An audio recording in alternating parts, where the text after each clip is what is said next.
नमस्कार, मैं आचार्य अनुपम जोली।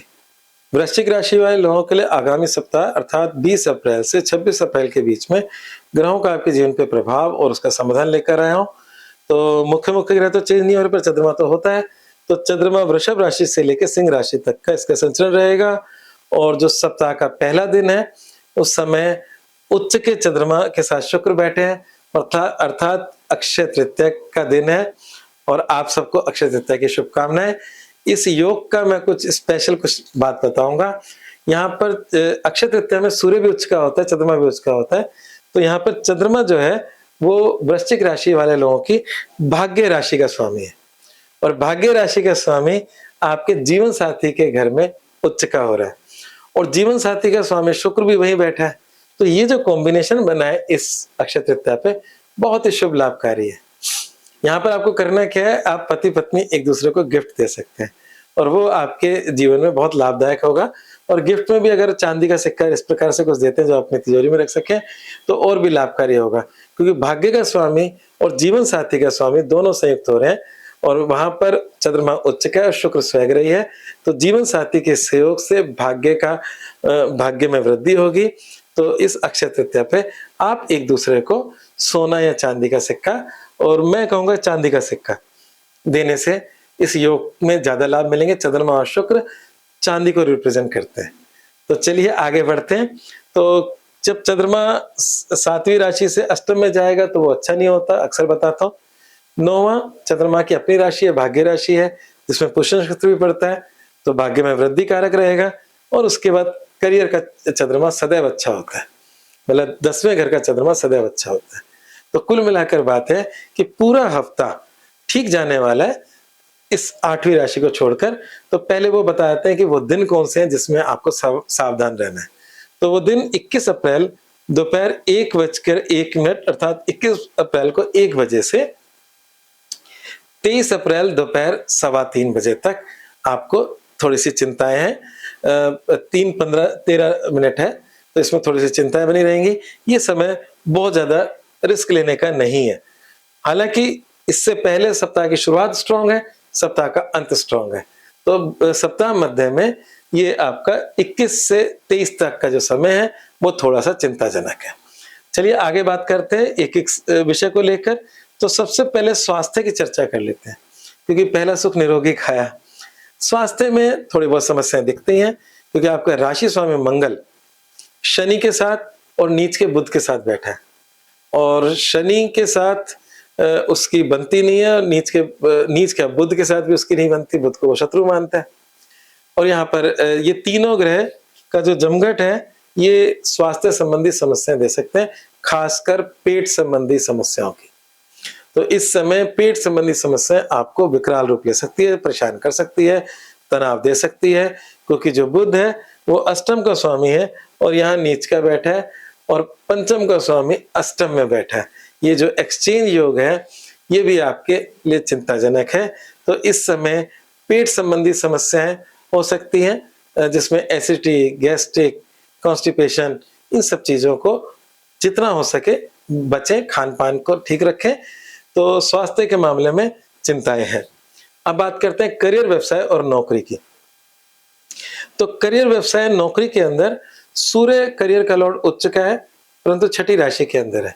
हालांकि छठी राशि में सूर्य का गुजरना गोचर में बुरा नहीं मानते, पर जन्म पत्रिका में तो अच्छा नहीं होता।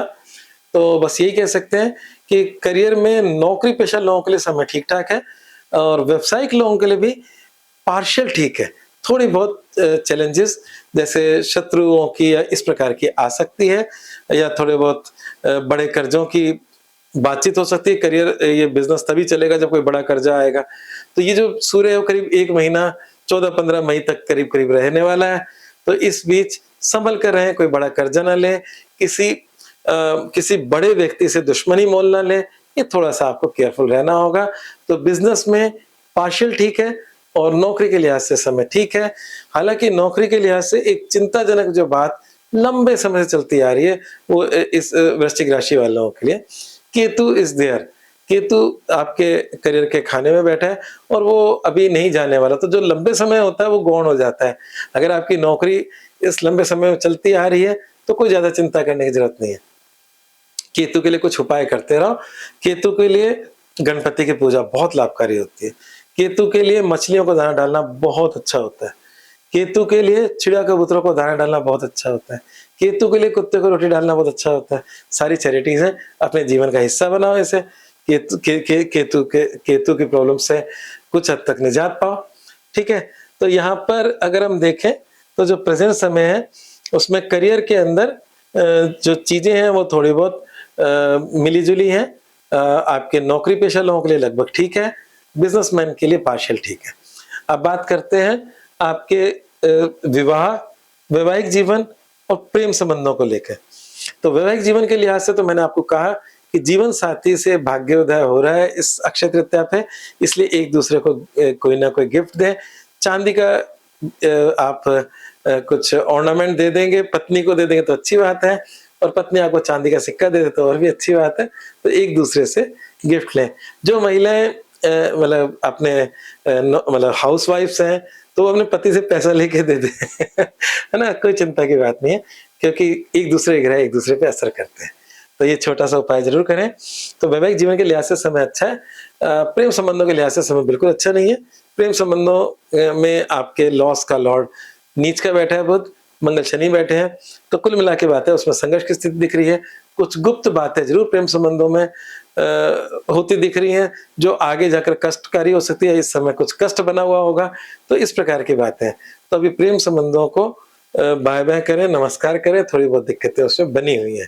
ठीक है, तो ये कुल मिला के आपका इस हफ्ते का राशिफल है। अगर हम उपायों की बात करें तो यहाँ पर मैंने कंटिन्यूटी में यही उपाय बता रहा हूँ, उसी पे चर्चा करते हैं। गाय को गुड़ व चने की दाल गुरुवार को डालें, क्योंकि बृहस्पति आपके अष्टम से गुजर रहा है। बृहस्पति एक अच्छा ग्रह है और गाय में सभी देवी देवताओं का वास है, और अगर हम चने की दाल गाय को डालते हैं तो गुरु रिफाइंड होता है ना, तो उसके जो कष्ट है वो थोड़े कम हो जाएंगे, उसकी अच्छाई बढ़कर आएगी। तो बृहस्पति का ही उपाय करें, क्योंकि बृहस्पति अष्टम में बैठा है, वो कष्टकारी तो है, पर उसकी दृष्टियां आपके वाणी भाव पर है, धन भाव पर है, वो अच्छी बात है। उसकी मूत्रकोण राशि है, तो उस कष्ट में भी वो कहीं ना कहीं हेल्प तो कर ही रहे। तो इसलिए ये जो उपाय है, हमें दान नहीं करना, गाय को चने की दाल डालनी है गुरुवार को, उससे आपके लाइफ में एक सब कुछ अच्छा बना रहेगा। दूसरा, शिव जी या हनुमान जी की अर्चना से सुख मिलेगा। ये क्यों बोला, उसका कारण ये है कि जो कॉम्बिनेशन है जो आपको डिस्टर्ब कर रहा है, इन सब में शिव उपासना बहुत लाभकारी है। दूसरा, अभी इस समय आसमान में कासर्प योग की स्थिति बनी हुई है, जो आपके चौथे सुख भाव में राहु और आपके करियर भाव में केतु के मध्य बनी है। सारे ग्रह इसके मतलब निचले भाव में है, और ये जो कासर्प योग है उसका अगर कोई संघर्ष है तो शिव उपासना से उसमें भी लाभ मिलता है। तो आई होप आपको चीजें समझ में आई होंगी, क्लियर हुई होंगी इस हफ्ते की। तो अगर आपका मेरा राशिफल अच्छा लगा तो मेरे चैनल को सब्सक्राइब करें, लाइक करें और शेयर